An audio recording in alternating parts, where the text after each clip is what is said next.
Assalamualaikum warahmatullahi wabarakatuh. Kami dari kelompok 7 ingin membahas tentang prosedur pengolahan kelas, dimensi pencegahan dan dimensi penyembuhan. Poin yang akan kami bahas ada di slide pertama. Prosedur manajemen kelas adalah proses pembelajaran yang baik akan meminimalkan kemungkinan terjadinya kegagalan serta kesalahan dalam pembelajaran.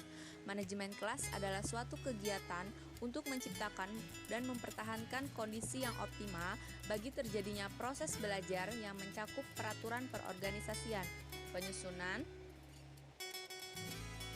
pengarahan dan pengawasan daripada sumber daya, terutama sumber daya manusia yang dilakukan kepada kelompok siswa yang melakukan kegiatan belajar. Terus, prosedur manajemen kelas adalah serangkaian langkah-langkah kegiatan manajemen kelas yang dilakukan bagi terciptanya kondisi yang optimal serta mempertahankan kondisi optimal tersebut supaya proses pembelajaran dapat berlangsung secara efektif dan efisien. Prosedur manajemen kelas memperhatikan dua jenis tindakan dalam manajemen kelas. Maka, prosedur atau langkah-langkah manajemen kelas bertumpu pada dua hal, yaitu yang pertama, prosedur dimensi pencegahan preventif, yang kedua, prosedur dimensi penyembuhan kuratif. Selanjutnya akan dijelaskan oleh teman saya. Ya, di sini saya akan menjelaskan tentang prosedur atau dimensi pencegahan atau yang bisa juga kita sebut dengan preventif. Menurut Ali Rohman, prosedur preventif merupakan inisiatif guru dan wali kelas untuk menciptakan kondisi yang baru dari interaksi biasa menjadi interaksi edukatif dengan senantiasa membangkitkan motivasi belajar siswa. Sedangkan menurut Johar Permana menyebutkan bahwa prosedur pencegahan merupakan tindakan yang dilakukan guru dalam mengatur anak didik, lingkungan, dan peralatan kelas serta format pembelajaran sehingga mendukung terhadap suasana belajar yang menyenangkan dan pencapaian prestasi belajar yang tinggi. Jadi dapat kita simpulkan bahwa tindakan pencegahan adalah tindakan yang dilakukan sebelum munculnya tingkah laku yang menyimpang yang mengganggu kondisi optimal berlangsungnya pembelajaran. Keberhasilan dalam tindakan pencegahan merupakan salah satu indikator keberhasilan manajemen kelas. Sehingga saat guru hendak menentukan langkah-langkah dalam rangka manajemen kelas, haruslah langkah-langkah yang efektif dan efisien untuk jangka pendek maupun jangka panjang. Selanjutnya, ada tindakan atau langkah-langkah prosedur dimensi pencegahan atau preventif.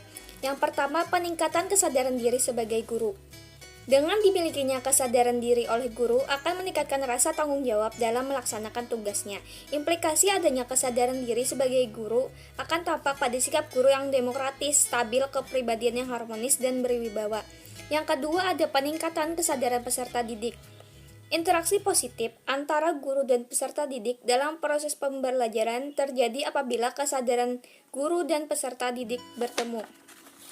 Bisa dilakukan dengan cara menciptakan suasana saling pengertian, saling menghormati, dan rasa keterbukaan guru dan peserta didik. Yang ketiga ada sikap jujur dan tulus dari guru. Sikap hangat terbuka mau mendengarkan harapan atau keluhan para siswa, akrab dengan guru akan membuka kemungkinan terjadinya interaksi dan komunikasi wajar antar guru dan peserta didik. Yang keempat ada mengenal dan menemukan alternatif pengelolaan.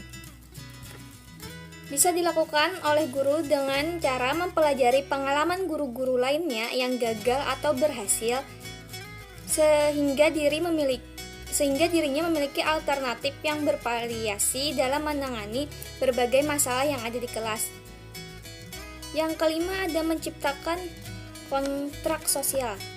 Kontrak sosial di sini maksudnya adalah tata tertib yang guru buat beserta siswa agar kelas itu berjalan dengan nyaman dan terlaksananya proses pembelajaran. Prosedur atau dimensi penyembuhan. Dimensi kuratif atau dimensi penyembuhan merupakan tindakan yang dilakukan setelah munculnya tingkah laku yang menyimpang yang dianggap mengganggu kondisi optimal berlangsungnya pembelajaran. Selanjutnya yaitu langkah-langkah yang dapat dilakukan dalam tindakan penyembuhan, yang mana antara lain sebagai berikut. Pertama, mengidentifikasi masalah. Kedua, menganalisis masalah. Ketiga, menilai alternatif pemecahan masalah. Dan terakhir adalah mendapatkan balikan. Selanjutnya ada perbedaan prosedur dimensi pencegahan dan prosedur dimensi penyembuhan. Dalam dua dimensi ini, semua mencakup tindakan yang harus dilakukan oleh guru. Namun, tindakan yang dilakukan guru dalam setiap dimensi memiliki perbedaan yang harus disesuaikan berdasarkan situasi kelas tersebut. Penyesuaian tindakan yang dilakukan oleh guru tersebut disesuaikan dengan situasi kelas pada saat terjadinya proses pembelajaran secara langsung. Pada dimensi pencegahan ini, guru lebih bertindak untuk menciptakan suasana belajar yang mendukung bagi siswa, yaitu untuk memaknai proses pembelajaran hingga tercapainya tujuan pembelajaran. Sedangkan dimensi penyembuhan lebih mengarah pada tindakan guru terhadap perilaku menyimpang yang dilakukan oleh siswa pada saat proses pembelajaran berlangsung.